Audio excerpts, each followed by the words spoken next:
Sini Pak. Ini Pak. Oke, 1, 2, 3. Oke.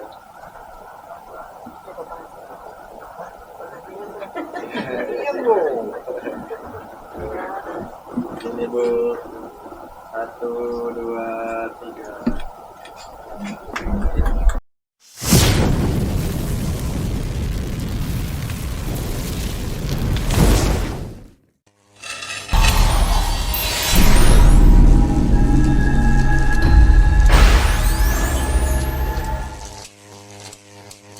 Warahmatullahi wabarakatuh. Waalaikumsalam warahmatullahi wabarakatuh.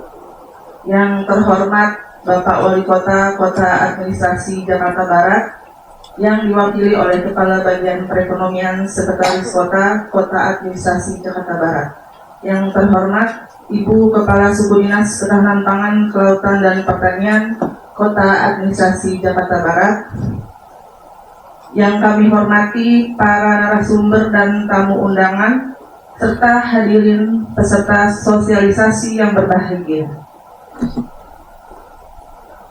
Puji syukur marilah kita panjatkan kehadirat Allah Subhanahu wa Ta'ala atas limpahan rahmat dan karunia-Nya, sehingga pada hari ini kita dapat hadir bersama dalam keadaan sehat walafiat untuk mengikuti kegiatan sosialisasi tata cara pemotongan hewan dan penanganan daging kurban yang diselenggarakan oleh Suku Dinas KPKP Kota Administrasi Jakarta Barat. Salawat serta salam semoga senantiasa tercurah kepada Nabi besar Muhammad SAW,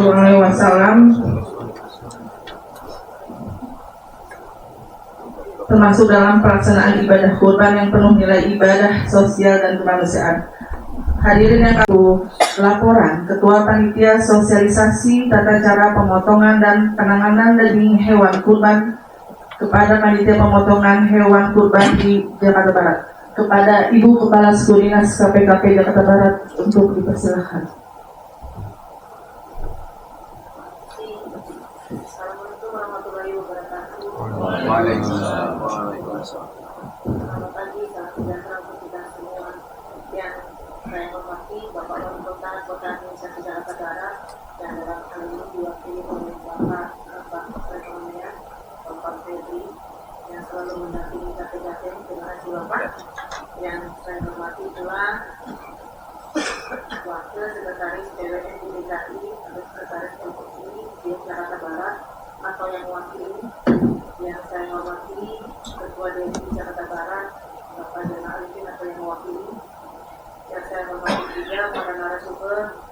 Dalam hal ini kita dibantu oleh dari SKHB PB, Ibu Dr. Hewan Herwin Prasetyani MSI, kemudian dari Perhimpunan Dokter Hewan Indonesia, Bapak Dr. Hewan Rambah Santoso.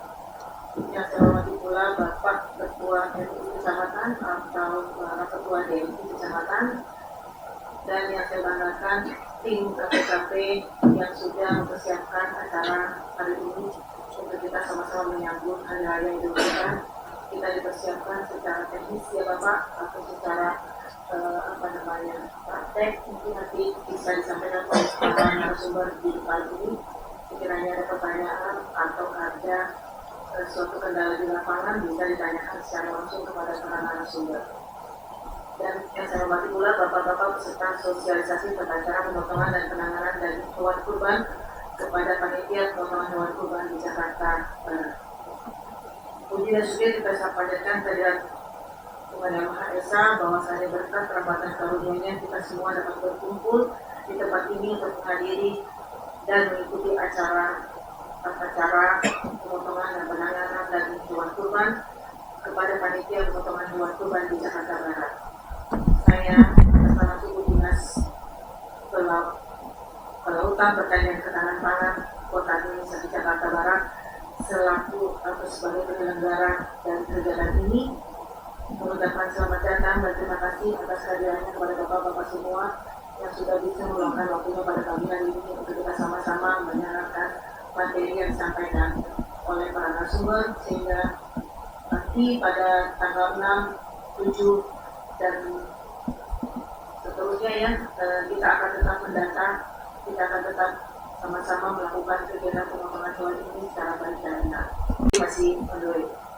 Kemudian dari Perhimpunan Dokter Hewan Indonesia cabang DKI Jakarta yang tadi saya sudah sampaikan, disampaikan oleh Dr. Hewan Rahmat Santoso. Kemudian dari Sekolah Kedokteran Hewan dan Biomedis Institut Pertanian Bogor oleh Bu Dr. Hewan Herwin Isestiani MSI. Kemudian materi di hari ini kita akan melakukan ada 3 materi Bapak Ibu. Satu adalah hukum dan panduan pelaksanaan ibadah kurban. Kemudian pemeriksaan antemortem dan pada hewan kurban dan kesejahteraan hewan. Kemudian penanganan hewan dan daging kurban yang higienis. Pada kegiatan sosialisasi ini, Suku Dinas Ketahanan Kelautan dan Pertanian Kota Administrasi Jakarta Barat berkolaborasi dengan Basnas Basis Jakarta Barat yang memberikan bantuan terpal untuk semua peserta atau 50 peserta di sini untuk melakukan kegiatan pemotongan hewan kurban. Nanti kita ada di belakang ya Bapak, nanti masing-masing peserta bisa mendapatkan 1 paket terpal yang diberikan oleh Basnas Jakarta Barat. Terima kasih Bapak yang sudah bersedia ikut berkolaborasi dalam kegiatan kami hari ini.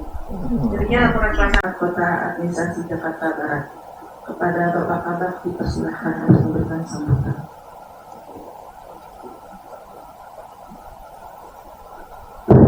Ganggu konsentrasi Pak. Menggoda. Bismillahirrahmanirrahim. Assalamualaikum warahmatullahi wabarakatuh. Selamat pagi, siang, selamat sejahtera untuk kita semua yang kami hormati. Komandan saya Ibu Kepala Suku Dinas KPKP Kota Jakarta Barat, Bunda Novi Cepalid, yang tadi sudah menggambarkan ya gambar umum kegiatan ini. Ya, diharapkan tentunya ini bergantian kemarin, karena kemudian tahun kemarin kami juga yang mendampingi beliau, ketemu ibu dokter, gitu. Ya alhamdulillah kita bersilaturahmi kembali di hari ini. Kami hormati tentunya para narasumber. Di hari ini ada 3 narasumber ya, Bu Kasudin bisa disampaikan. Itu yang pertama, itu tentunya guru kita, Salam Kiai Haji Surahbil Mahfuz LCMA.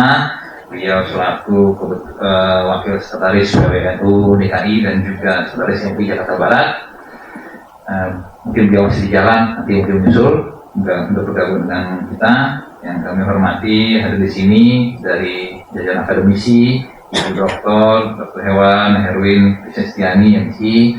Terima kasih Ibu. Alhamdulillah kembali Ibu, ketemu lagi. Jadi enggak luar biasa. Tentunya beliau dari segi ilmuwan, Bapak Ibu memberikan mengisi kita terkait teknis yang memang kesehatan hewannya seperti apa. Nah, perlu kadang-kadang ilmu itu perlu ilmu duniawi Pak. Ilmu duniawinya, ilmu mungkin terkait dengan syariatnya. Nah itu Pak Kiai kita nanti ini Bapak-bapak kami yakin juga udah pada paham dah. Nah, tinggal dianatin lagi gitu. Yang kami hormati adalah sumber kita yang ketiga dari BDHI, Bapak Hewan Rahmat Santoso. Ya, selamat datang Pak di kantor Kota Jakarta Barat. Sudah sampai ketemu dengan Bapak, mudah-mudahan bisa tadi kita saling ngisi ya. Mungkin Bapak-bapak sekalian peserta yang hadir sudah terbiasa, namun tentunya ada sedikit yang bisa mungkin diisi dari para narasumber kita untuk saling kita berbagi. Bismillahirrahmanirrahim. Assalamualaikum warahmatullahi wabarakatuh. Waalaikumsalam warahmatullahi wabarakatuh. Selamat pagi, salam sejahtera untuk kita semua. Yang saya hormati para narasumber pelaksanaan sosialisasi penanganan dan pemeriksaan hewan dan daging kurban Kota Administrasi Jakarta Barat. Yang pertama dari Majelis Ulama Indonesia, yaitu Bapak Kiai Haji Surahbil Mahfuz LCMA, dan dari Sekolah Kedokteran Institut Pertanian Bogor, Ibu Dr. Hewan Herwin Isestiani. Terus yang ketiga dari PDHI Persatuan Dokter Hewan Indonesia, yaitu Bapak Dr. hewan rambasan untuk bisa syukur kita panjatkan kehadirat Allah Subhanahu wa taala. Pada hari ini kita masih diberikan nikmat sehat walafiat, izinnya tidak untuk kumpul di sini. Assalamualaikum warahmatullahi wabarakatuh. Waalaikumsalam warahmatullahi wabarakatuh. Yang sangat kita hormati kepada administrasi Jakarta Barat atau yang tadi mewakili Ibu Dokter Ibu Ibu Mengati juga sebelum Bapak dari DHI Persatuan Dokter Perhimpunan Dokter Hewan dan dokter hewan itu sering saya katakan jauh lebih pintar dari dokter manusia, karena kalau dokter manusia itu ketika kita ngeluh maka dia masih nanya sakitnya apa yang dirasa. Tapi kalau dokter hewan nggak boleh nanya lagi karena sudah paham bahasa hewan. Dan ini barangkali sisa-sisa pengikutnya Nabi Sulaiman. Para kiai, para satis yang kami muliakan, saya diberi waktu 10 menit, maka saya tidak pakai mukadimah kembali karena kita harus selesai sebelum zuhur. Dan ini waktu yang singkat ini kita manfaatkan dengan baik. Saya diberi tugas untuk menjelaskan tentang hukum dan panduan ibadah kurban. Tapi rasa-rasanya yang diajak bicara ini sudah banyak yang lebih paham. Jadi mungkin hanya sekedar menyampaikan ringkasan dan mengulang kembali dari yang kita sudah ketahui bersama tentang permasalahan hukum dan panduan ibadah kurban. Sebab ibadah kalau tahunan itu gampang lupa, tapi kalau harian atau mingguan mungkin kita bisa selalu ingat. Satu hari saya menjadi khutbah di salah satu masjid Idul Fitri, kemudian imamnya dari PKM setempat, dan karena tidak dijelaskan sebelum pelaksanaan Idul Fitri, lalu imamnya lupa, akhirnya takbirnya nggak pakai 7 kali plus 5, ya takbir sekali langsung baca jamaah tiga. Kita selesai, saya ditanya sah nggak? Sah, jangan sah. Jangankan takbir sekali, yang tidur di rumah aja sah. Karena sholat itu sholat sunnah. Baik, ini kita akan sedikit mengulang saja kembali tentang hukum dan panduan ibadah. Ibadah yang satu ini itu sifatnya sosial. Ada ibadah yang kita itu tidak baik kalau diketahui orang, yaitu seperti sholat tahajud. Sebaiknya hanya kita dan Allah yang tahu. Bahkan istri kita kalau bisa juga jangan sampai tahu. Kemudian ada ibadah sifatnya sosial dan harus diketahui orang. Nah, ini salah satunya adalah ibadah kurban. Karena tidak cukup kalau kita hablum minallah saja, tetapi tidak hablum minannas. Melalui ibadah kurban ini wujud hablum minannas kita aplikasikan dalam kehidupan. Maka itu ayat yang paling sering bergandeng dalam Al-Quran wa aqimus shalah wa atuz zakat. Disuruh bangun hubungan kita kepada Allah melalui sholat, hubungan pribadi, dan melalui zakat, hubungan sosial. Nah ini di antara hubungan sosial juga dalam agama Islam adalah merayakan Idul Kurban. Idul Kurban ini ya kita juga dengar istilahnya Idul Adha, tapi di Indonesia dikenalnya Idul Kurban. Ya, dan Id yang satu ini atau hari raya ini kalau di Arab lebih semarak daripada hari raya Idul Fitri. Ya, sehingga mereka juga sebut hari raya ini Idul Akbar, hari raya besar. Karena besarnya, maka sampai-sampai Allah haramkan berpuasa bukan hanya sehari, tapi 4 hari.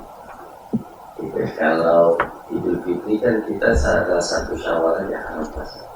Tapi kalau Idul Adha tanggal 10-nya nggak boleh puasa, tanggal 11-nya nggak boleh puasa, Tasyrik 12 dan 15. Itu kita diberi waktu ya untuk berkurban selama 3 hari ditambah 1 hari dengan hari raya Idul Adha. Dan alhamdulillah Kementerian Agama kita sudah memberikan pengumuman, insyaallah Lebaran itu jatuh pada hari Jumat tanggal 6. Dan hari itu yang punya profesi ustadz plus tukang potong itu dapat amplop bisa 3 bahkan. Karena khutbah Idul Adha, khutbah Jumat disambung dengan pokoknya nyayur. Gampiran kayak nyata ya. Nah kemudian saya awali ini dengan definisi kurban. Ya, kalau dalam kitab-kitab dikatakan bahu seekor atau hewan yang disembelih. Ya, dari kapan? Dari min awal yaumin nahri ila akhir yaumil tasyrik. Dari awal hari Idul Kurban tanggal 10-nya sampai akhir hari tasyrik. Berarti kalau kita tanggal 6 ini bertepatan 6, 7, 8, 9. Nah ini mabuk dan gitu tadi. Ada 4 hari nih masih kesempatan untuk bisa berkurban. Ya artinya di sini juga pengaruh terhadap apa? Terhadap orang yang memiliki masjid, musola, para asatid yang memiliki Jumat potongnya bisa jadi hari Sabtu atau Minggu gitu. Atau yang ingin berkurban, tapi kalau sekarang belinya kan mahal. Nanti kalau sudah H-1, H+1, itu biasanya tuh harga udah mulai turun.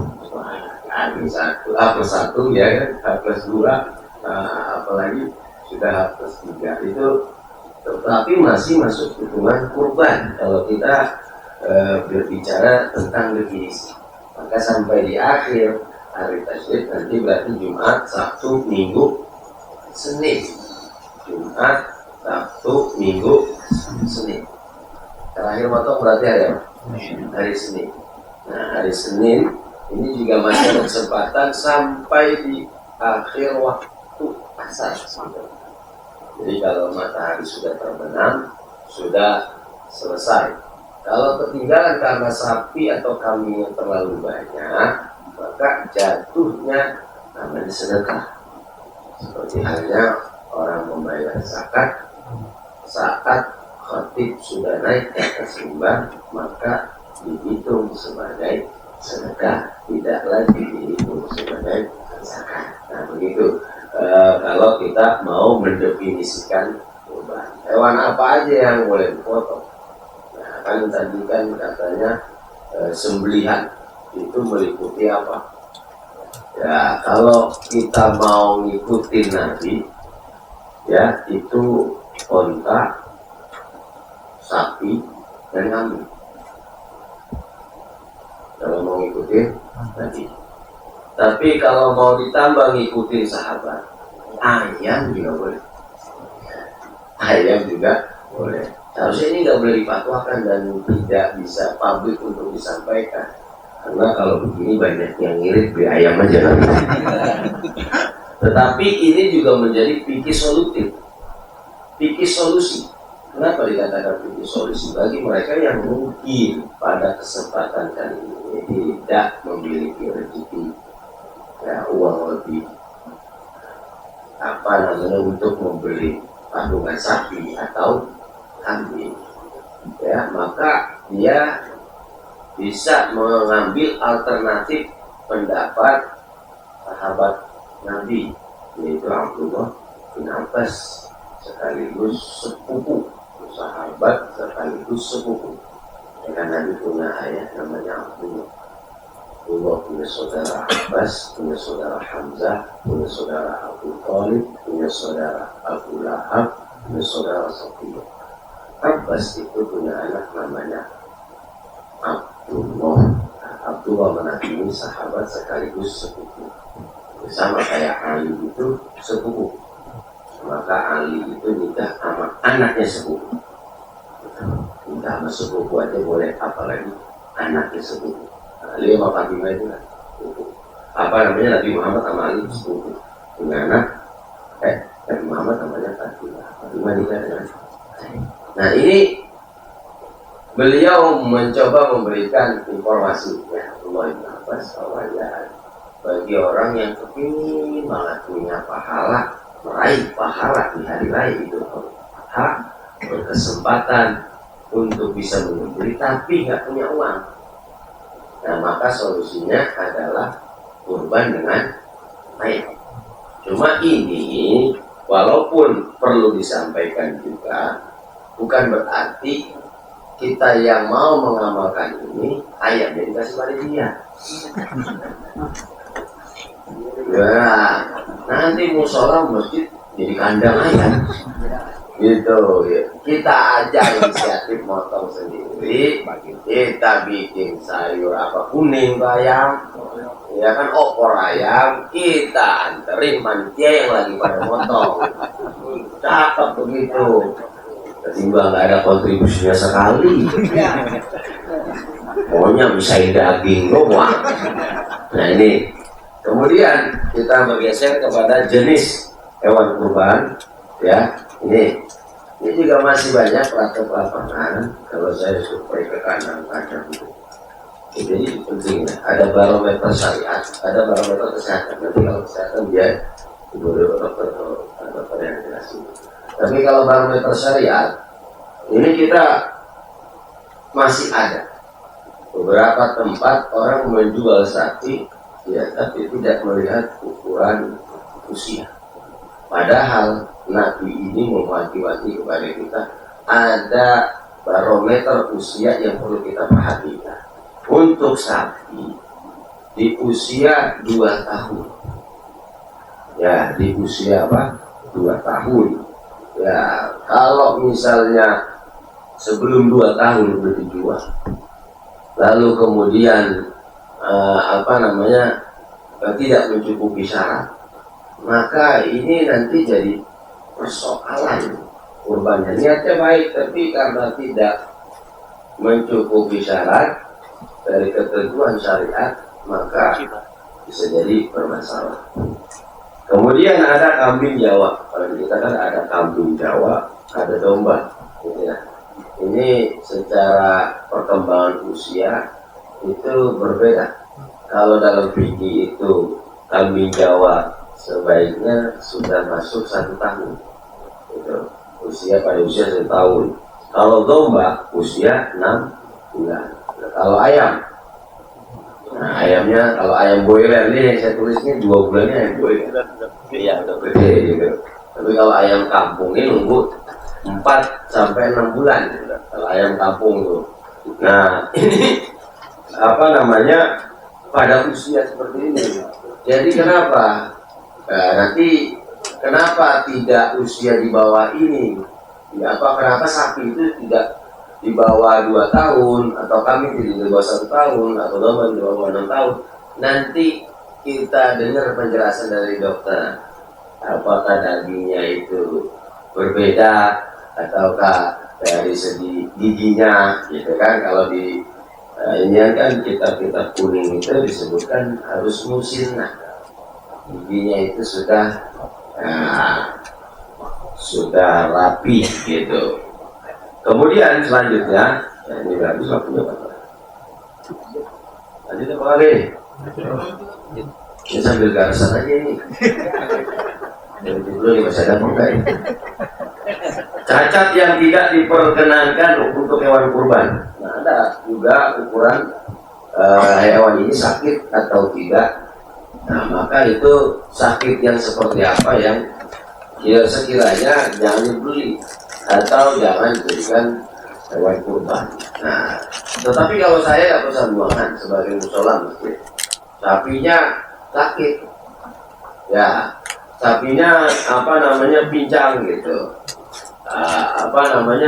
Apakah saya sebagai DKM boleh menerima? Boleh kalau DKM, cuman kasih tahu ke dia, ya ini nggak jatuhnya kurban. Kalau jatuhnya mayoran, apa mayoran ini? Ya sedekahan aja gitu, sedekahan aja ya nggak apa-apa gitu.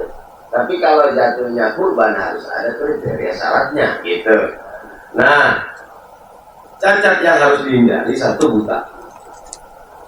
Hewan kurban itu kalau buta, ya sebaiknya jangan dibeli, ya jangan dijadikan kita yang mau bersumbangsi.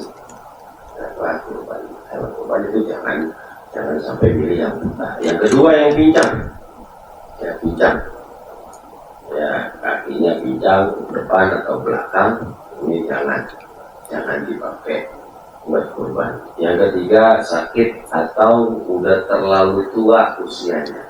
Kalau udah terlalu tua usianya kan dagingnya sudah halus ya, kemudian juga susunya udah nggak ada. Nah, kemudian selanjutnya yaitu keutamaan kurban. Ya, tentu ini bedanya antara orang akikah dengan kurban. Kalau akikah dapat pahalanya, ya pahala sunnah juga, tetapi dia tidak sampai disebutkan bulunya, ya tanduknya, itu sampai semua nanti akan bersaksi. Maka bahkan seorang ulama bernama Ibnu Qayyim itu mengatakan di hari raya Idul Adha, itu lebih baik nyumbang sapi atau kambing daripada kita sedekah yang sekalipun nilainya lebih dari itu. Ya, kita misalnya beli kambing berapa harganya? Karena pasarannya 4 juta. 4 juta gitu. 4 juta, kemudian kita sedekah 5 juta, tapi sedekah bukan kurban, itu tetap abdolan yang kurban 4 juta gitu. Ya, karena memang hari ini adalah hari berkurban, hari yang memang tahunan, musiman gitu, untuk kita bisa menjalani ibadah yang satu ini gitu. Kemudian terakhir pembagian daging kurban. Ya, kalau kurban itu nazar, andai saya diangkat jadi wakil wali kota, maka saya akan berkurban. Nah, berarti kan dia nazar. Begitu dia nazar, nggak boleh minta dagingnya dari kurban yang dia kasih itu. Tapi kalau dari hewan yang lain, menyembelih yang lain, nggak apa-apa. Ya, tapi kalau kurbannya itu sunnah, nggak jatuh nazar atau tidak menjadi kurban wajib, gitu, ya maka dia boleh minta sepertiga untuk sohibul kurban. Jika dia boleh minta. Ini kalau ada orang kaya antar sapi ke masjid musola kita. Ini satu ini buat musola. Itu. Terus dia pesan juga. Saya minta kakinya 3. Misalnya gitu. Kaki 3 berarti udah separuh belum tuh? Udah sepertiga belum tuh? Lebih. Nah, kalau sapi kan ngitungnya begini ya. Katanya kalau 400 kilo berarti bersihnya 150 kilo dagingnya gitu ya. 150 kilo. Dia minta misalnya 50 kilo. Ya panitia jangan makan larang.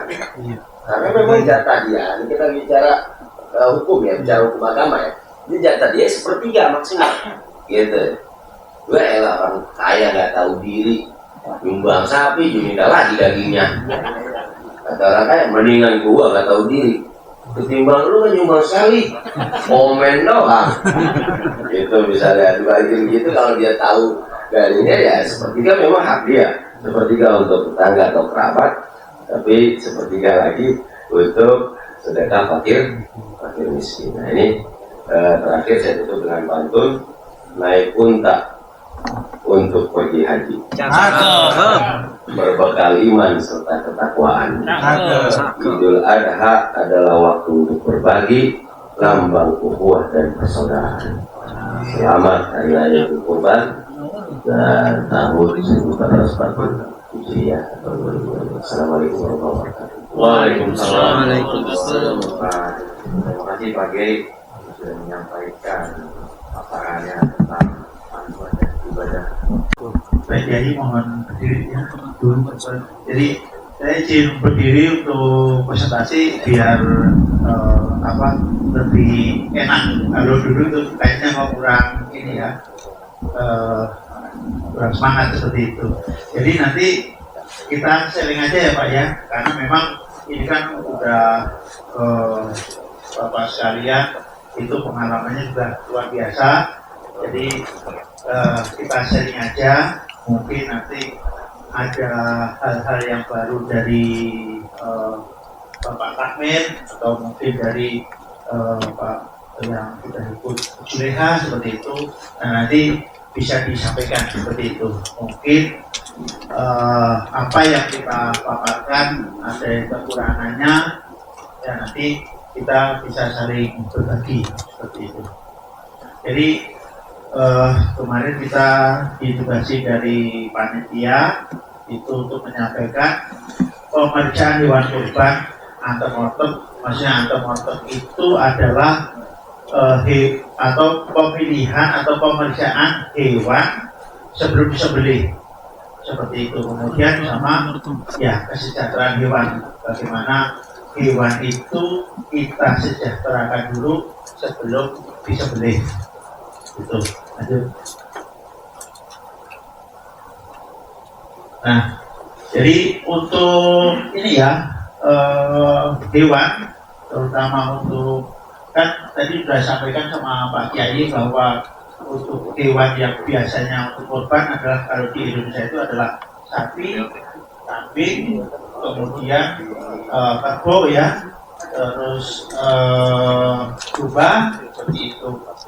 Dombanya juga mungkin ada berbagai macam, jenisnya kambing juga berbagai macam, jenis sapi juga banyak sekali.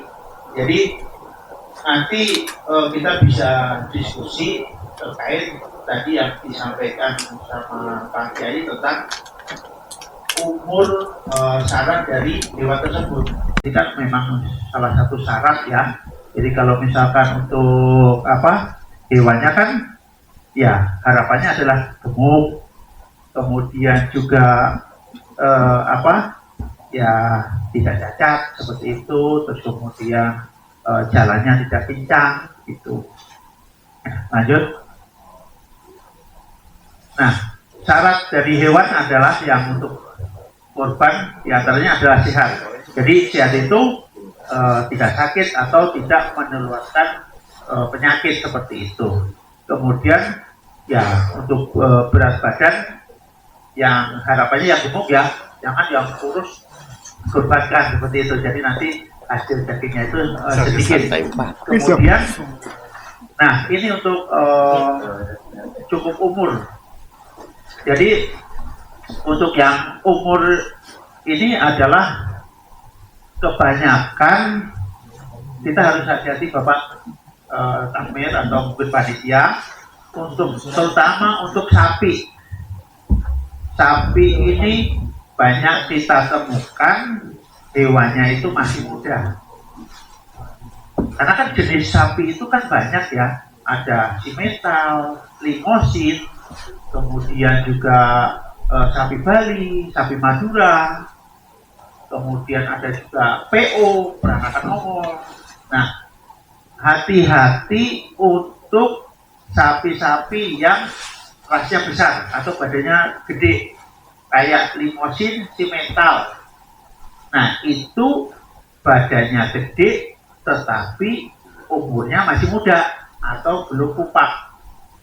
Nah, jadi harapannya nanti ketika menerima atau membelanjakan amanah dari ini ya jamaah, ini jangan sampai salah seperti tadi Pak Kiai sampaikan, masih muda ternyata kalau misalkan itu untuk korban kan tidak memenuhi syarat. Nah, itu juga sebagai panitia dan takmir harus jeli, karena memang ya itu tadi saya. Terus kemudian kan ya jantan ya, terus lanjut. Nah, ciri sehat ada ya tetap dari nafsu makan, kemudian penapasnya juga dia tidak ada ingusnya, kemudian cara berjalannya normal, dan dia juga ada kotorannya itu tidak diare. Lanjut. Nah, untuk nafsu makan kan ya udah Bapak Ibu kan, Bapak saya kan udah bisa ngerti ya, maksudnya dalam artian makanya itu rakus gitu. Ada juga kalau misalkan kondisi dia udah diem aja, kemudian nggak mau makan, nah ini salah satu kalau hewan tersebut itu ya kurang sehat seperti itu. Lanjut. Nah, kalau nafas kan udah jelas ya, jadi dia menghirup kemudian mengeluarkan udara dari lubang hidung. Lanjut. Nah, kemudian untuk berjalan ini juga harus kita lihat, atau kalau misalkan memang sapinya diprok, ya jangan dipilih kan seperti itu kan. Dan kita juga karena untuk penyakit-penyakit sekarang itu adalah yang penyakit PMK, penyakit mulut dan kuku. Jadi Bapak takmir atau panitia juga harus jeli kalau misalkan ya ini perjanjian dengan mungkin pedagangnya. Maksudnya kadang kan kita kan beli 1 bulan sebelumnya atau 2 minggu sebelumnya seperti itu. Jadi minta garansi kalau amit-amit terjadi sakit PMK atau tidak sehat, kita jangan mau panitia menerima seperti itu. Jadi biar kita dapat garansi dari si pedagang gitu. Karena khawatirnya nanti 1 bulan sebelum hari H masih seger, masih kita pilih masih bagus seperti itu.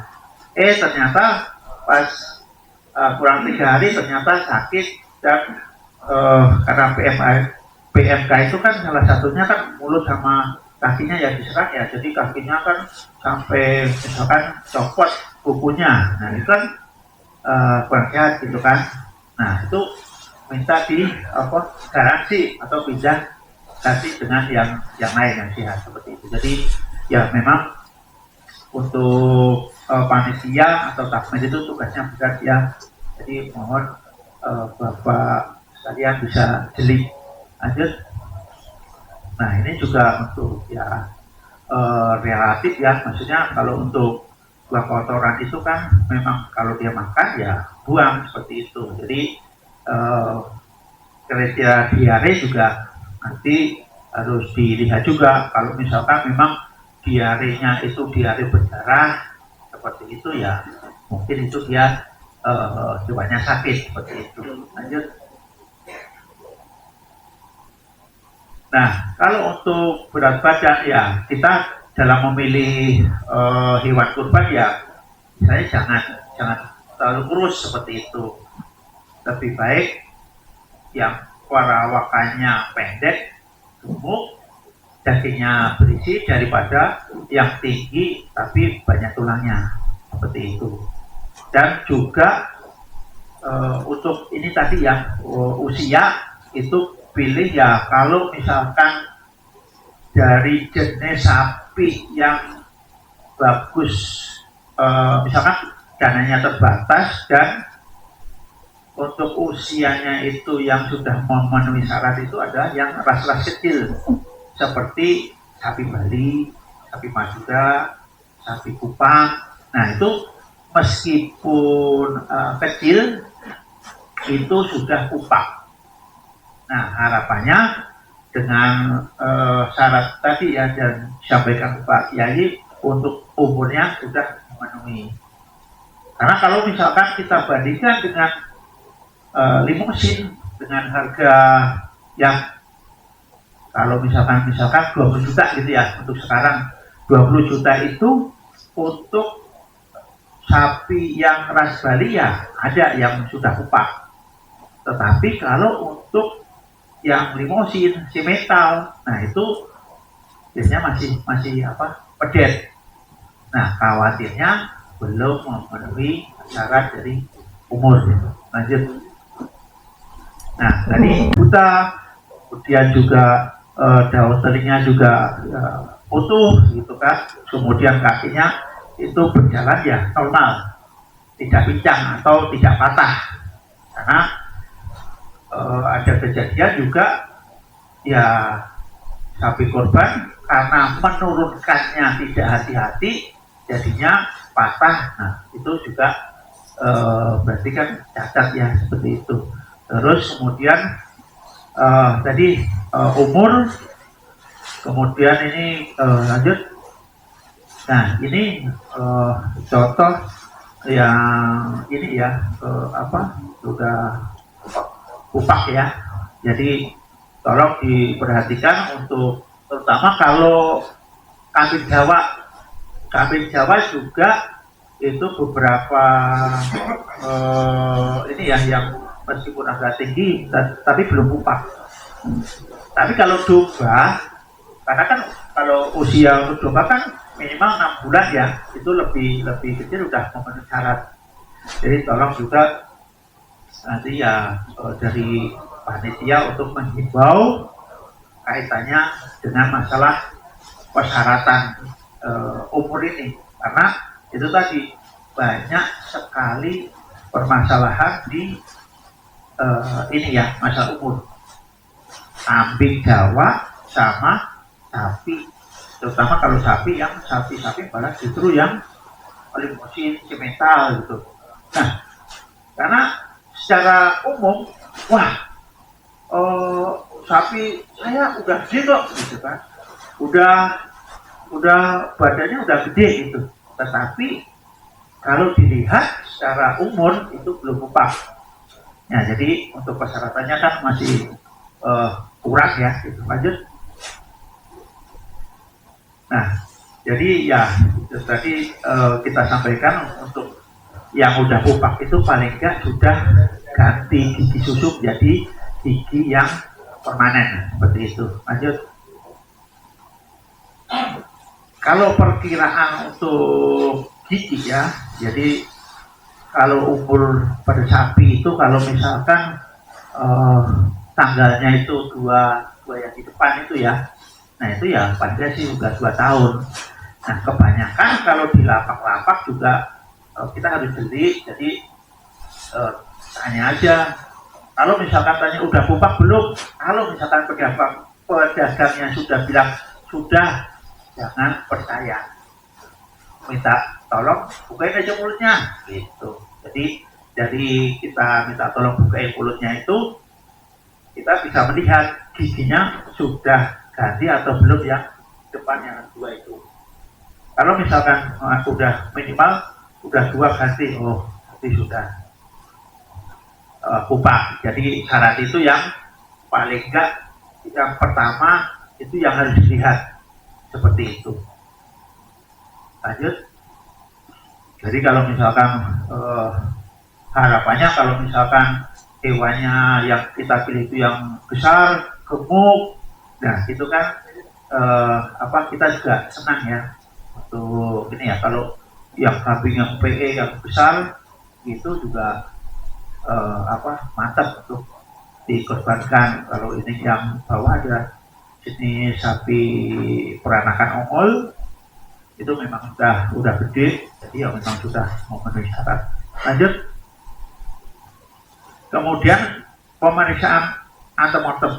Jadi paling enggak kita tadi sampaikan pemeriksaan secara awal ya, meskipun kita bukan dokter hewan, paling enggak syarat-syarat atau yang secara umum aja harus kita tahu gitu. Yang tadi yang pertama adalah masalah usia itu. Lanjut. Nah, tenaga medis seperti itu. Tapi kalau misalkan kita bisa meraba telinga, panas atau enggak, gitu. Kemudian bola matanya bagaimana, dia buta atau enggak, gitu kan. Kalau misalkan buta kan, itu kan tidak sah ya. Kemudian kalau misalkan apakah biasanya kasusnya itu adalah sakit mata yang merah seperti itu. Kalau misalkan memang sakit terus kemudian udah diobatin sembuh itu masih oke. Lanjut.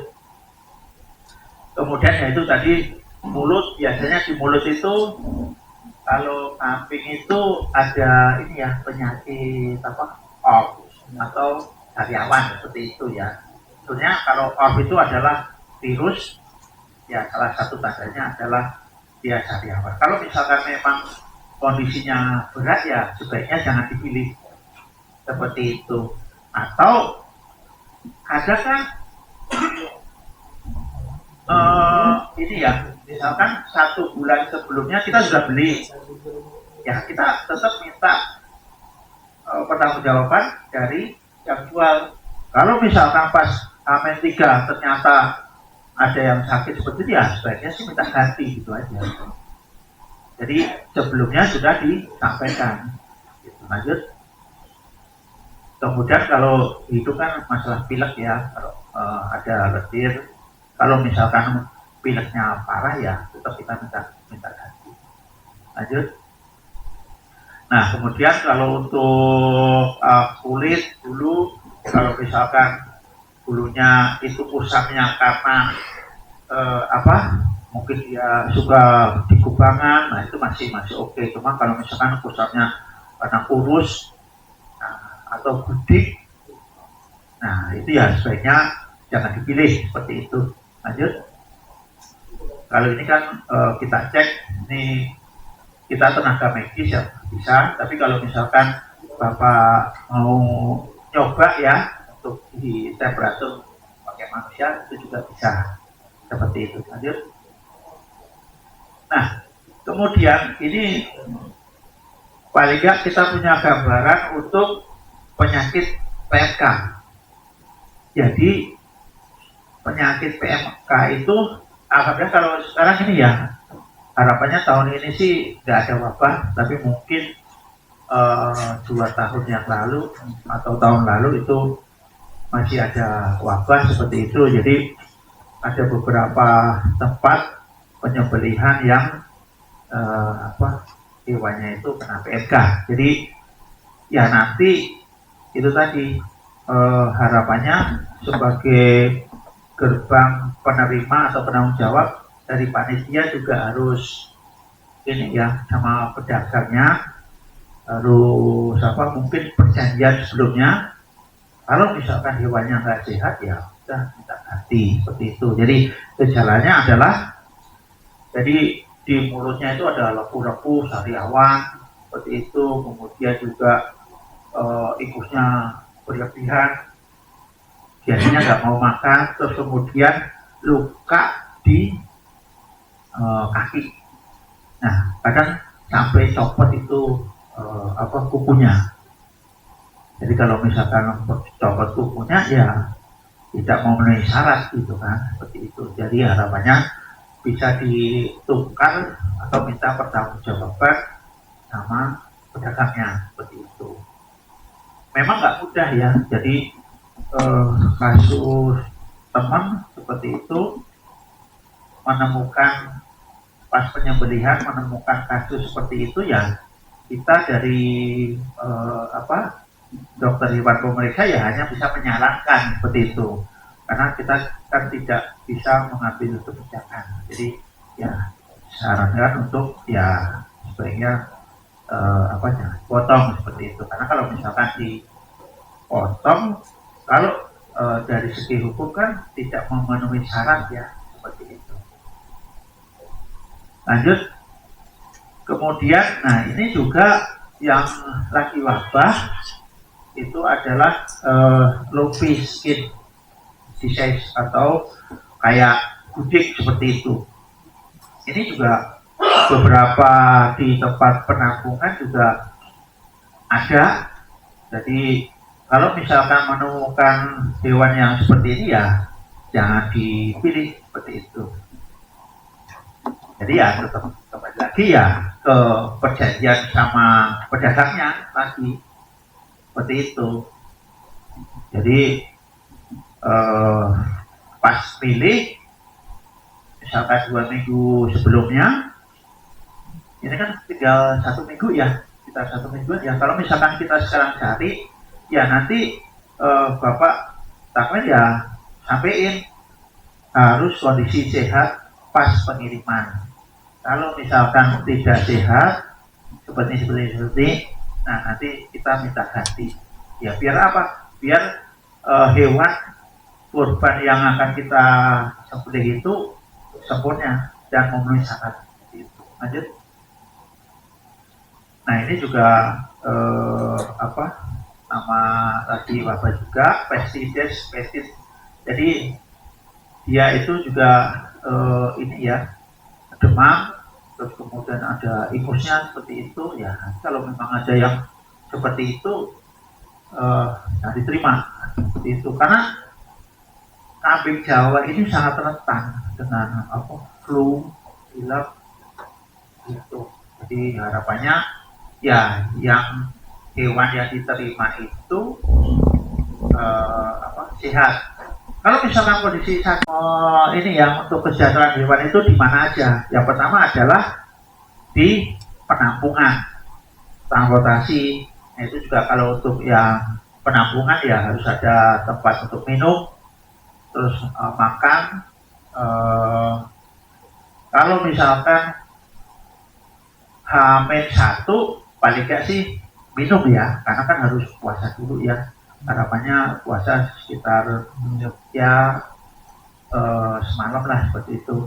Jadi ya maksimal mungkin sekitar jam 9 malam makan terakhir gitu, tapi minum tetap masih diberi seperti itu. Terus kemudian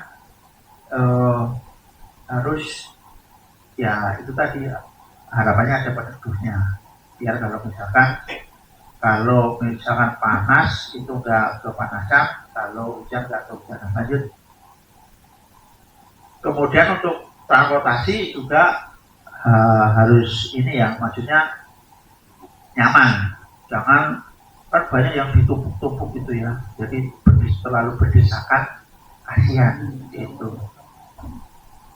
Terus kemudian ya nanti juga untuk merobohkan, nah itu juga harus ini ya, harapannya tidak menyakiti. Lanjut. Tadi disampaikan bahwa untuk yang tadi kesejahteraan itu adalah yang pertama adalah transportasi.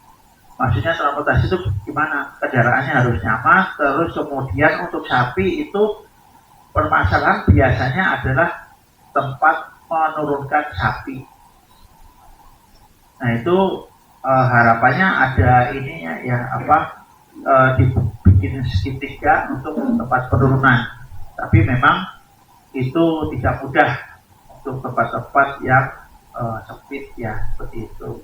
Tapi harapannya dicarikanlah tempat di sekitar itu yang lebih ketika nurunin itu tidak lompatnya nggak terlalu tinggi. Dengan lompatnya nggak terlalu tinggi, harapannya dia tidak merasa sakit seperti itu. Nah, untuk penampungan juga gitu, jadi ya sebaiknya jangan terlalu mepet-mepet atau terlalu padat. Kemudian siapa tahu nanti bisa dilakukan. Jadi ini semacam kandang jepit seperti itu. Jadi hewannya dimasukkan ke kandang jepit, kemudian ditali. Nah, setelah ditali nanti si besinya itu dirobohin atau dimiringin gitu. Nah, harapannya dengan seperti ini itu hewannya lebih sejahtera. Saya yakin dari bapak-bapak takmir untuk membuat modifikasi alat seperti ini sih nggak sulit ya. Maksudnya bisa disampaikan ke panitia atau jamaah. Ini kan alatnya nanti bisa disebut lagi, gitu kan. Nah, itu akan bisa membuat hewan lebih sejahtera.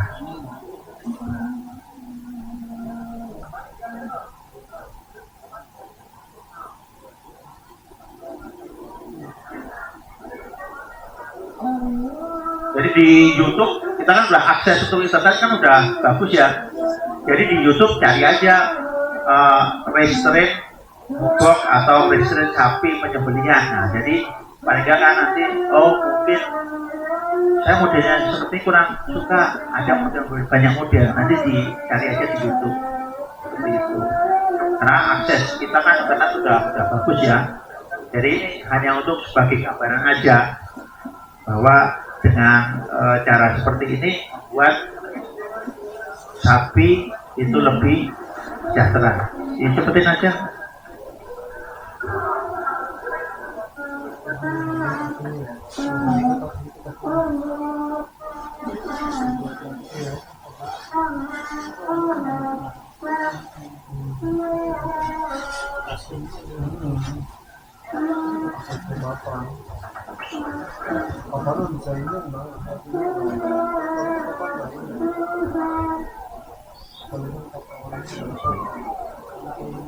Nah, jadi harapannya juga dia lebih tidurnya itu lebih smooth ya, maksudnya lebih tenang seperti itu.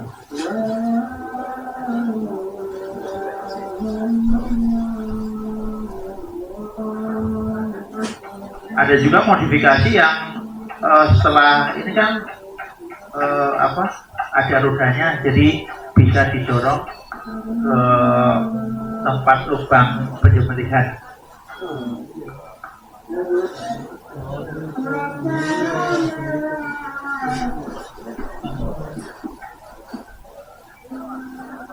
Nah, ini didorong.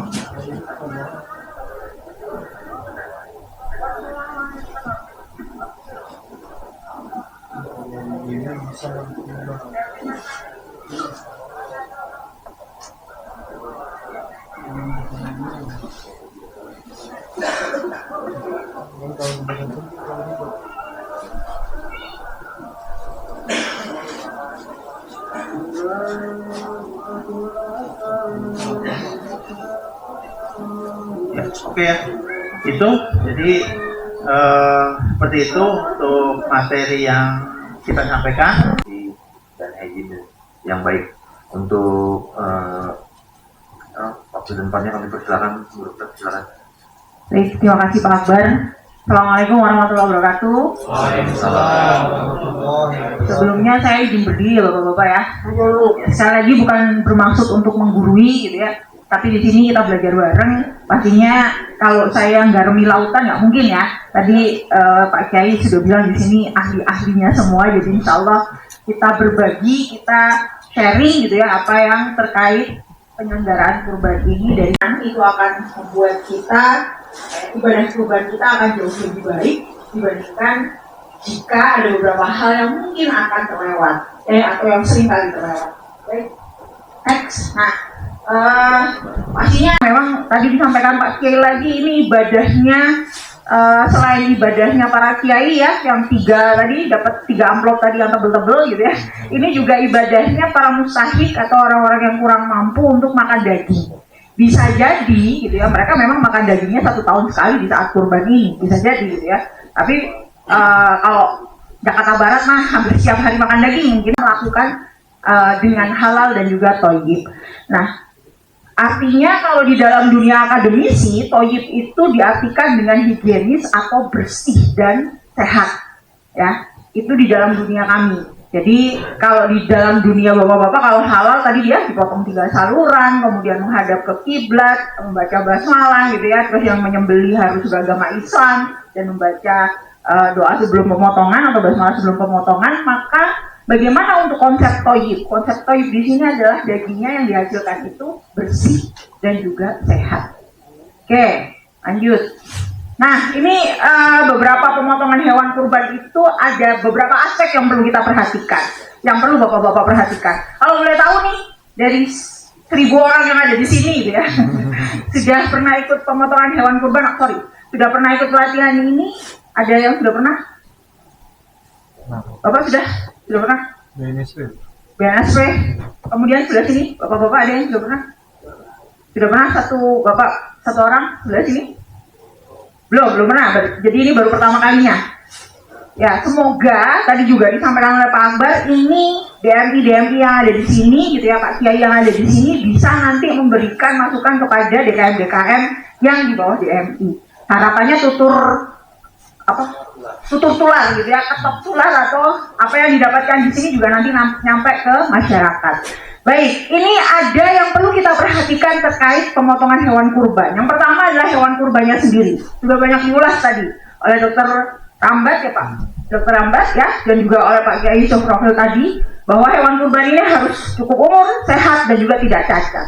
Pasti yang diberikan yang dibawa adalah sesuatu yang sehat, karena memang kalau saya pernah dengar niatannya sih apa kata yang di atas gitu ya, diterima atau tidak diterima. Tapi ketika niatan itu untuk kurban sendiri, syarat hewan kurban juga perlu diperhatikan, yaitu cukup umur, sehat, dan juga tidak cacat. Kemudian ihsan, bagaimana kita berbuat baik kepada hewan yang akan kita sembelih. Ya, tadi juga disampaikan oleh Dr. Rambat dan sudah ada di dalam hadis riwayat Muslim yang mengatakan Allah mencintai ihsan, maka ketika membunuh-bunuhlah dengan cara yang ihsan, ketika menyembelih, sembelihlah dengan cara yang ihsan. Bagaimana cara ihsan itu menurut hadis tersebut? Tenangkanlah hewannya dan tajamkanlah pisaunya. Tadi sudah disampaikan oleh Dr. Rambat. Kemudian yang ketiga, halal. Jelas ya. Kemarin kita sempat heboh gitu ya. Ayam kremes tidak halal. Kok bisa ayam tidak halal gitu ya? Pernah dengar beritanya nggak Pak? Di Solo. Ya gitu ya. Kita berpikir kok bisa ayam tidak halal, gimana ceritanya? Kan ayam halal ya. Ternyata kremesan yang mengandung minyak babi. Artinya kemudian menjadi tidak halal untuk dikonsumsi. Nah, sapinya halal, kambingnya halal. Terus ketika pemotongannya jauh dari kata syariat Islam, jauh dari persyaratan halal, maka dagingnya juga menjadi tidak halal untuk dikonsumsi. Dan yang terakhir adalah thayyib, sehat, bersih. Pernah nggak bapak-bapak pulang bawa daging udah bau perengus? Pernah nggak Pak? Ada sih, baru kemarin kata saya belum pernah. Pernah nggak bapak pulang bawa daging bau busuk? Tidak. Pernah nggak bapak pulang bawa daging ketika dimakan nggak ada rasanya, tepo? Ya. Alhamdulillah, berarti nggak ada yang pernah bawa daging yang kemudian ketika dibawa pulang itu nggak ada rasa gitu ya, tepo, alot gitu, kemudian bau, kadang-kadang ketika dibuka udah bau sih gitu ya, atau ada cacing hatinya misalnya, ada belatunya segala macam gitu ya. Semoga itu tidak terjadi. Harapannya dengan apa? Dengan thayyib ini sehat dan bersih pada saat kita melakukan pemotongan, maka daging yang diterima mustahik itu adalah dagingnya aman, sehat, utuh, halal. Next. Nah, ini juga merupakan titik kritis. Kenapa? Karena bisa menyebabkan stres pada hewan. Nggak mungkin ketika hewan disembelih itu tidak merasakan sakit ya Pak. Ya pasti akan merasakan sakit. Tapi bagaimana kita membuat rasa sakit itu tidak terlalu lama, ya, cepat matinya ceritanya seperti itu. Secara teori pemotongan hewan kurban, hewan mati itu kurang lebih 7 menit. Setelah disembelih kurang lebih 7 menit itu bisa langsung mati kalau dia nggak stres. Tapi kalau stres bisa lebih dari 7 menit, 10 menit, 15 menit nggak mati-mati. Ya, karena ada proses penyumbatan darah di situ, jadi darahnya nggak keluar banyak. Ya, akhirnya yang membuat hewan mati itu adalah kekurangan darah atau habisnya darah karena proses penyembelihan. Ya, tapi kalau tetap nih di dalam tubuh saja malah lama sekali matinya. Kemudian penyiksaan dan kesakitan, terutama pada saat perebahan dan penyembelihan, sudah jelas. Habitatnya sapi itu, sapi dan kambing ya, bukan rebahan, bukan berbaring, tapi duduk. Ya, ketika dia terlalu lama direbahkan, ketika dia terlalu lama dibaringkan, gitu ya, maka dia akan merasa stres. Contohnya apa? Ketika sudah dirobohin tadi pakai alat yang tadi ya, terus, mohon maaf nih, baca surat Yasin gitu ya, gitu. Kan biasanya suka disebutin ya ini Al-Mukarram siapa, ini siapa gitu, semuanya lengkap pakai BIM sampai segala macam. Belum lagi selfie, belum lagi dulu mau ini dulu potong dulu mau foto dulu dan lain sebagainya. Jadi sebisa mungkin kurang dari 10 detik ketika itu sudah direbahkan maka hewan langsung disembelih. Ya, karena kalau enggak dia akan stres lama-lama, Pak. Jadi terus gimana Bu doanya ya? Bisa kan sambil jalan itu didoakan misalnya. Saya nggak tahu, nanti monggo Pak Kiai gitu ya, kita berbagi resep gitu ceritanya atau berbagi tips. Jadi nggak akan nyakiti hewan tapi juga kemudian amalannya dapat atau doa-doanya juga terijabah atau terkabulkan.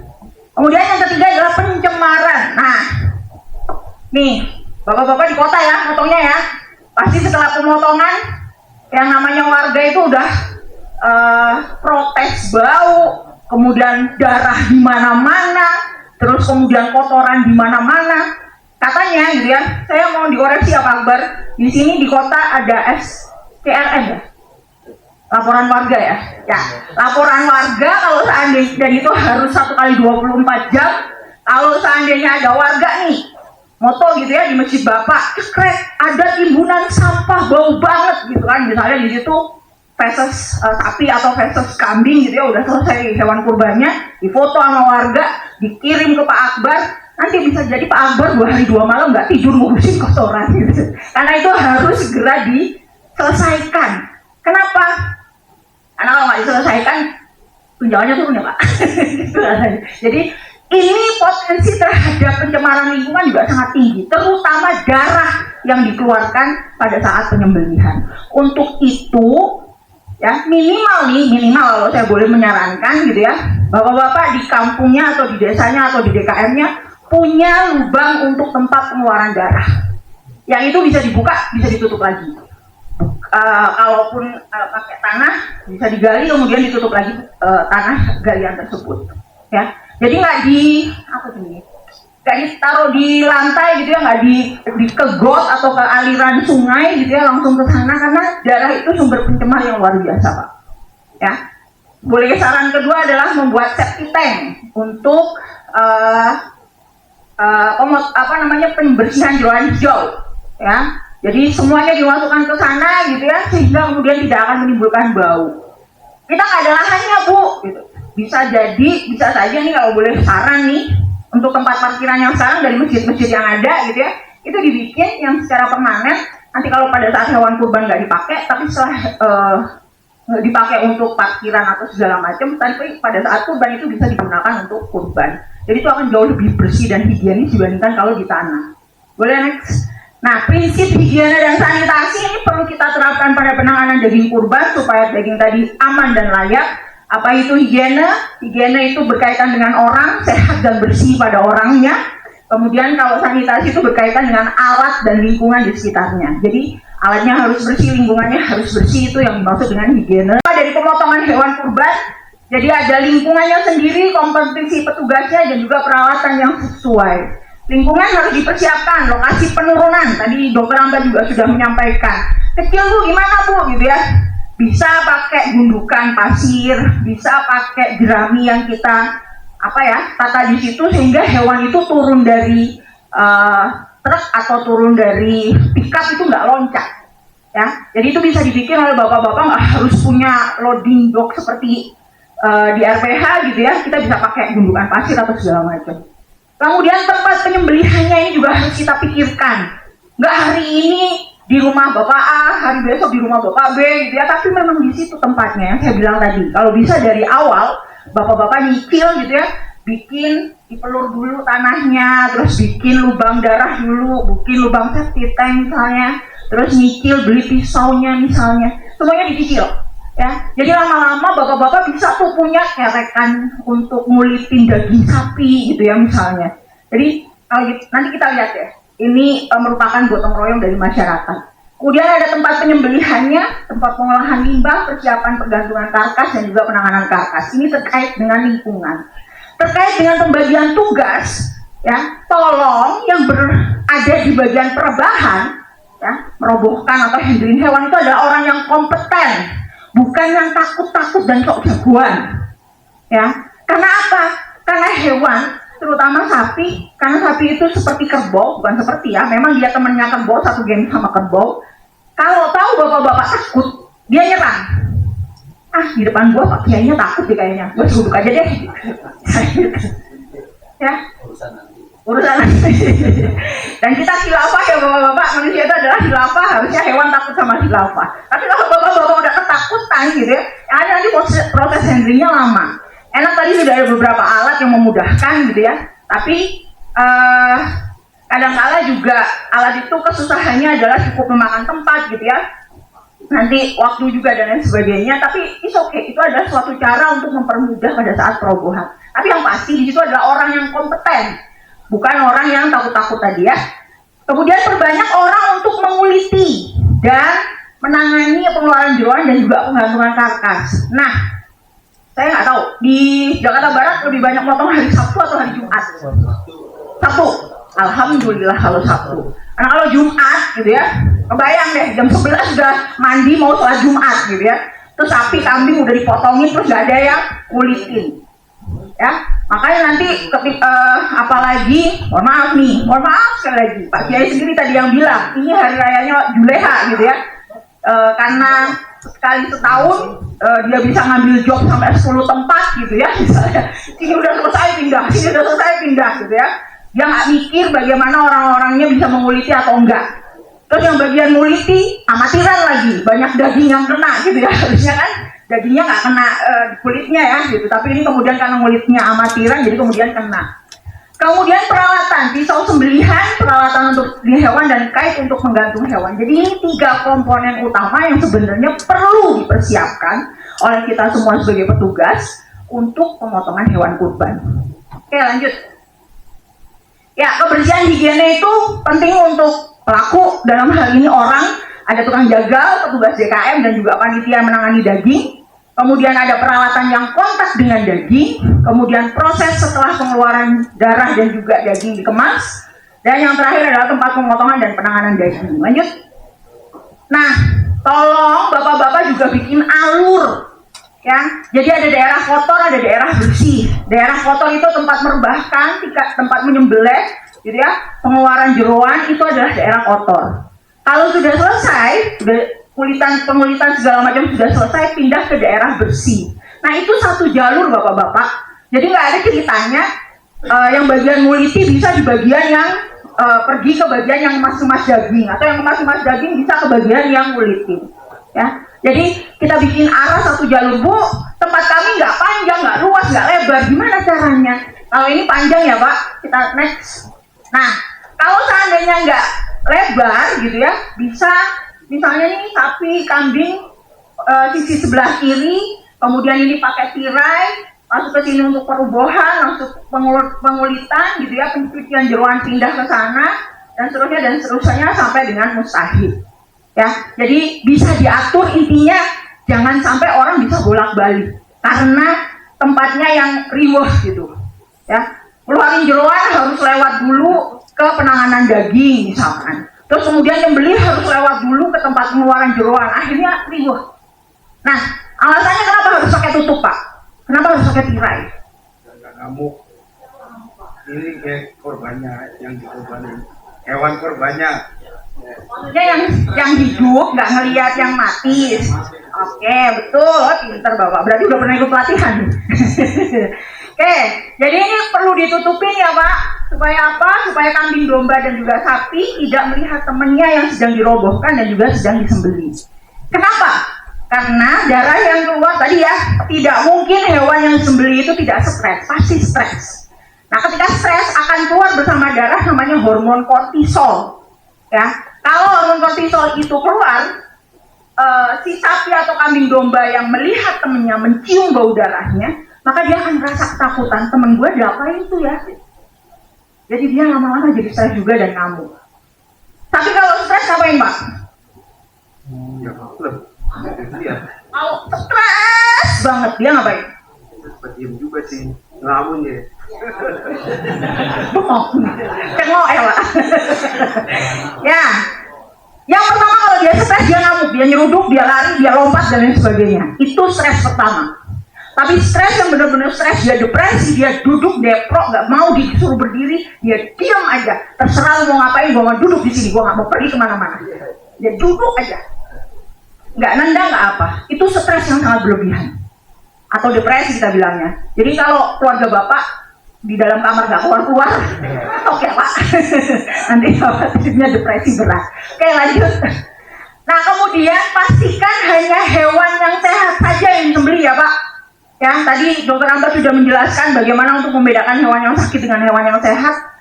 Takutnya nanti itu akan menular ke manusia, gitu ya. Ada beberapa penyakit yang bisa menular ke manusia. Ada beberapa penyakit yang menular ke sesama hewan hidup lainnya. Kalau saya boleh tahu, di Jakarta Barat ada peternakan sapi nggak Pak? Ada. Peternakan kambing? Ada.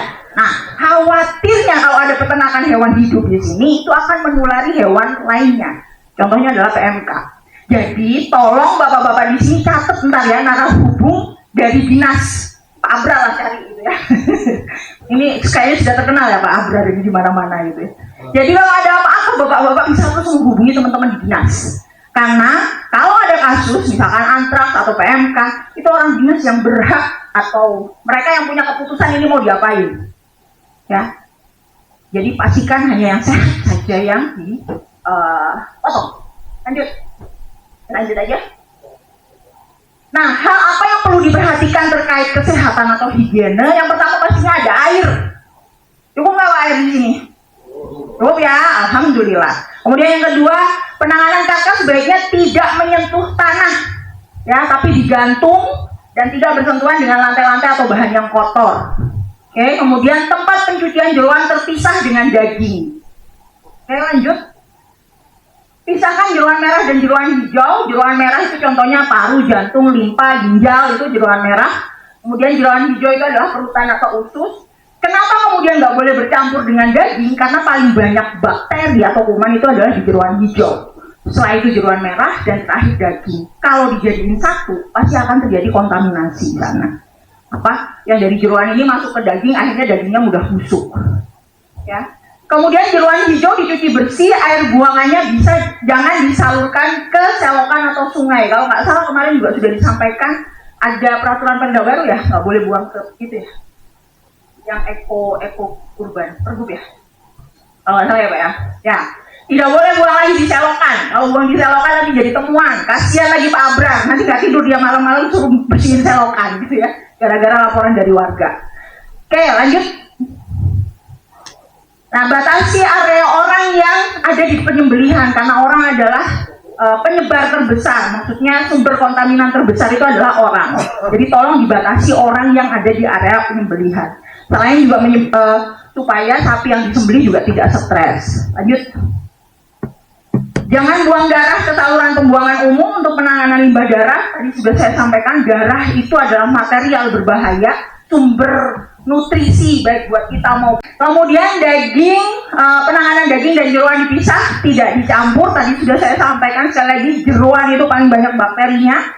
Tempat penanganan daging harus bersih dan selalu dijaga kebersihannya. Next. Nah, ini contoh, untungnya bukan di Jakarta Barat, ini di Jakarta Utara, ya. Dipisahin sih tempat pencucian jeroan gitu ya sendiri, tapi mepet banget dengan tempat daging. Makanya kalau Bapak lihat tuh sebelahnya jeroan, sebelahnya daging. Ya. Oke, lanjut. daging tidak langsung diletakkan di atas lantai ketika sudah mau dibagi-bagi gitu ya. Sebisa mungkin bapak-bapak juga punya meja gitu ya. Jadi nanti ngerjainnya di atas, karena kalau sudah di atas meja orang nggak akan sengaja naik ke atas meja ada daging gitu ya. Nggak mungkin. Kita aja nggak ada daging aja kita naik ke atas dibilangnya nggak sopan gitu kan. Jadi sebisa mungkin bapak-bapak juga nanti nyicil meja gitu ya. Tapi kalaupun enggak, tolong ketika di bawah ditaruh di baskom. Oke? Kenapa? Ya seperti ini contohnya ya Pak ya. Jadi daging langsung digantung, bawahnya langsung wadah atau box. Lanjut. Nah ini contoh wadah atau boxnya. Kenapa kemudian harus di wadah atau box ketika di bawah? Psikologinya ketika Bapak ada daging di dalam box itu, mungkin nggak kaki Bapak masuk ke dalam box itu? Nah, mungkin kan psikologinya kan? Tapi kalau nggak ada wadahnya, ada daging di situ, Bapak mau lewat, bisa keinjak lompat gitu ya, seperti itu. Tapi kalau tadi di dalam wadah, logikanya kita nggak akan tuh dengan sengaja ngelingkahi, nggak akan sengaja masukin kaki gitu ya. Psikologinya kita bangun di situ. Oke, lanjut. Ya ini juga contoh yang bagus ya Pak, walaupun nggak pakai alas, tapi di bawahnya sudah dikasih dikasih box di situ, jadi daging nggak langsung menyentuh tanah. Lanjut. Ya alas memotong daging harus bersih, pisau harus tajam, tersedia air bersih dan asahan. Nah Pak, asahan. Kalau saya jadi pemirsa hewan kurban tuh sering kali asahan saya hilang, nggak tahu kemana. bisa sama panitia, bisa sama tukang jaga, hilang aja pokoknya udah. Tolong asahan juga diperbanyak, karena semakin lama pisau dipakai kena lemak pasti akan tumpul. Oke lanjut. Nah ini contoh tadi saya sampaikan meja sekaligus telenang ya. Jadi dimodifikasi sebenarnya ini meja tapi di atasnya telenang, jadi bisa langsung nanti mengerjakan di sana. Nama telenannya adalah nama plastiknya adalah polyethylene atau plastik polyethylene PE ya. Yang ada di rumah bapak-bapak, di dapur bapak-bapak itu yang punya ibu atau punya istri kita gitu ya, itu sebenarnya bahannya dari polyethylene, itu juga sudah bisa dipakai. Tapi kalau mau yang benar, yang sesuai dengan standarnya RPH yang tebal kayak begini, yang itu cukup lumayan juga. Harus nyicil sekali lagi Pak. Kalau mau beli langsung susah Pak. Ya harus ada komitmen, setiap tahun ada perubahan. Lanjut. Duh, izin 5 menit lagi. Oh, 5 menit lagi, oke. Nah ini contohnya di atas, lanjut. Ya, ini juga sama di atas, juga nggak perlu di bawah lagi. Nah ini loh Pak, khawatirnya kalau di bawah, yang mana kaki, yang mana daging nggak ketahuan gitu. Iya, kebacok bentar, salah pasang bentar. Ya, nah lanjut. Ini juga sama nih, ya. Udah bener ada terpalnya, terus dagingnya kemana-mana, gitu, kakinya kemana-mana, gitu ya. Lanjut. Nah ini juga saking mahalnya sandal swallow-nya juga naik ke atas terpal gitu ya. Lanjut. Nah ini habis ini mau kondangan gitu ya. Jadi nanti kalau dibuka sepatunya hilang gitu, makanya juga dipakai tuh. Lanjut. Ini juga sama, lanjut. Nah sebisa mungkin kalau memang sudah disediakan alas, tadi alhamdulillah dapat terpal ya Pak. Orang yang menangani daging itu kakinya pakai alas dari plastik, nggak usah mahal-mahal, pakai tas kresek aja cukup. Tapi kalau mau beli yang alas kaki memang bagus, bisa banyak kok di Shopee ya. Jadi kaki itu nggak nyentuh langsung sama daging. Lanjut. Nah ini loh Pak yang saya bilang, walaupun sudah ditaruh di terpal di atas gini ya, logikanya kalau dia nggak ditaruh di atas atau di wadah, orang akan terus kemudian naik gitu ya. Lanjut. Nih nggak sengaja kaos kakinya nempel gitu. Padahal dia bilang saya cuma ngelengkahi doang kok gitu.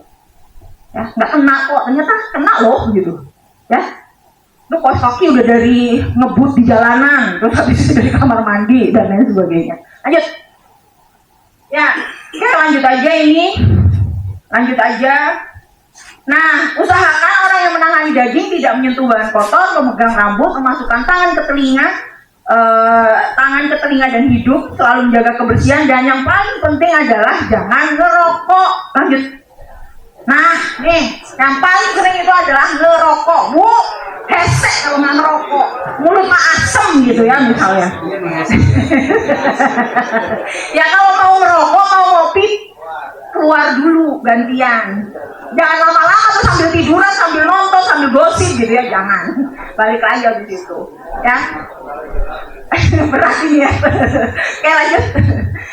Nah, kalau memang seandainya kita tahu mustahik kita berapa, terus daging yang kita hasilkan berapa, mau bagi setengah kiloan, tolong jangan dicacah-cacah kecil-kecil Pak dagingnya. Ya, karena kalau dicacah kecil-kecil itu juga maksudnya lebih mudah bakteri untuk berkembang biak dan nempel di sana kalau dicacah kecil-kecil. Kalau emang sudah tahu mau setengah kiloan, mendingan langsung setengah kilo, nggak usah setengah kilo bagi 5 gitu misalnya. Ya, oke lanjut. Pisahkan atau buang organ yang tidak layak, wadah pengemas, gunakan wadah pengemas yang ramah lingkungan dan juga tahan air atau tidak tembus air. Ini salah satunya ya, contohnya kresek, saya nggak jualan ini bisa Bapak cari aja, di Shopee juga banyak yang mudah terurai. Lanjut, atau bisa pakai kotak seperti ini Pak, jadi nanti bisa dipakai lagi oleh para mustahik. Ya, lanjut. Tapi di dalam kotak yang besar itu, ketika di dalamnya ada daging, ada jeroan hijau, babat, iso, apalagi usus gitu ya, dan juga jeroan merah, tolong itu dipisah-pisah Pak. Jadi ada 3 kantong, kemudian dimasukin ke dalam plastik tersebut, tidak dijadikan satu. Ya, bisa pakai plastik seperti ini, lanjut. Bisa pakai plastik seperti ini, ya. Atau kalau tadi barusan Bapak nyeletuk banyakkan plastik Bu, daging aja cukup masukin plastik, sisanya nggak usah di luar. Intinya gimana caranya? Karena kan gini, Bapak potong jam 9, mustahiknya baru datang jam berapa? Jam 1, jam 2. Kebayang kan kalau itu dijadiin satu gitu.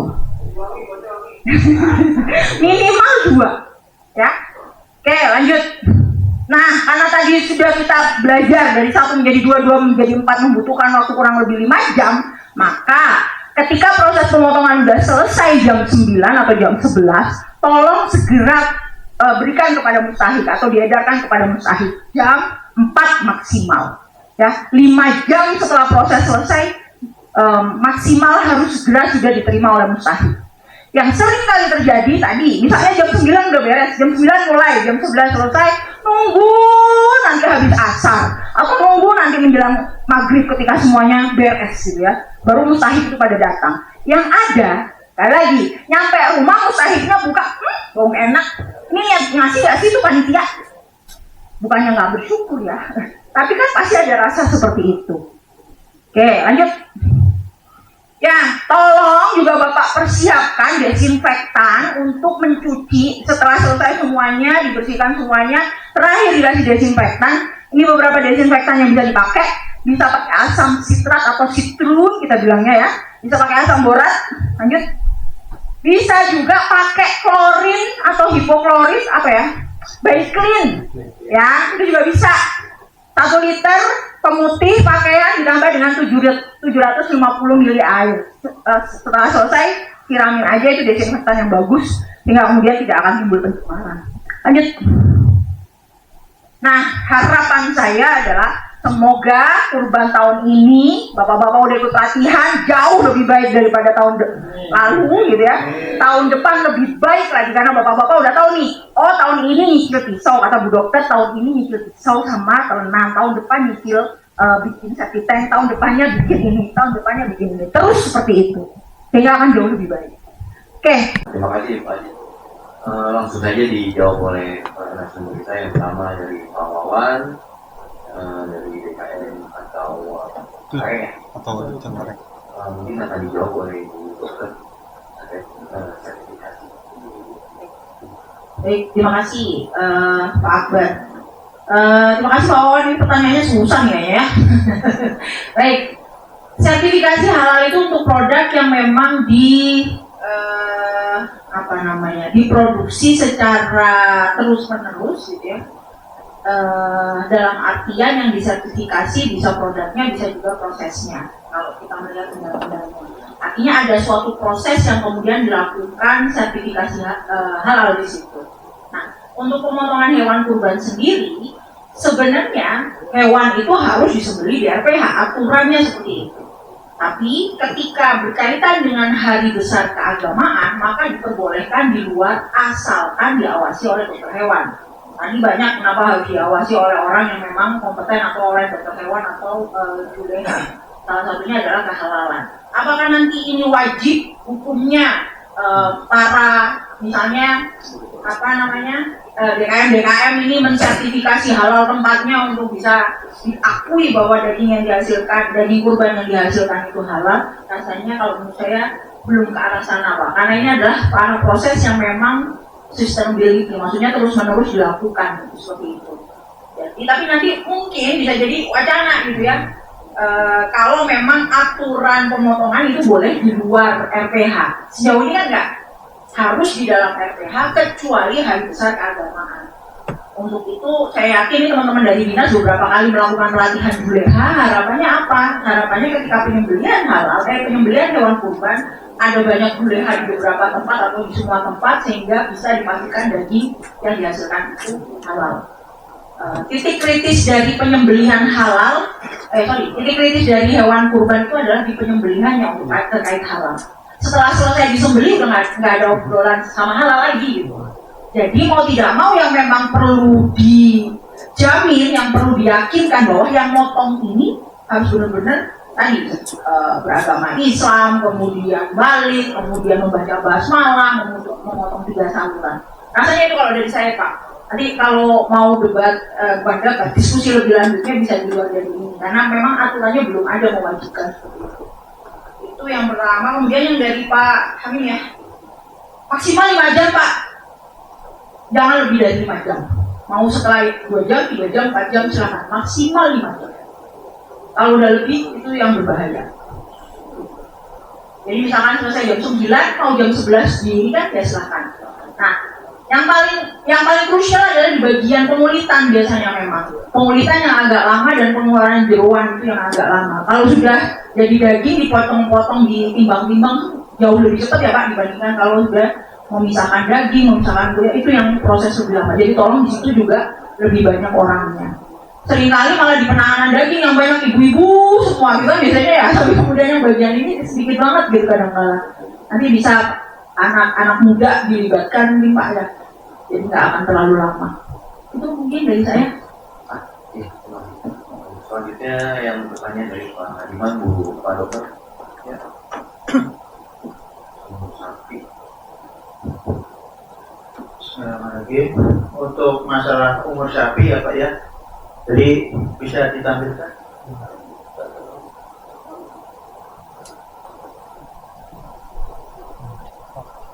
Jadi nanti kalau ini ya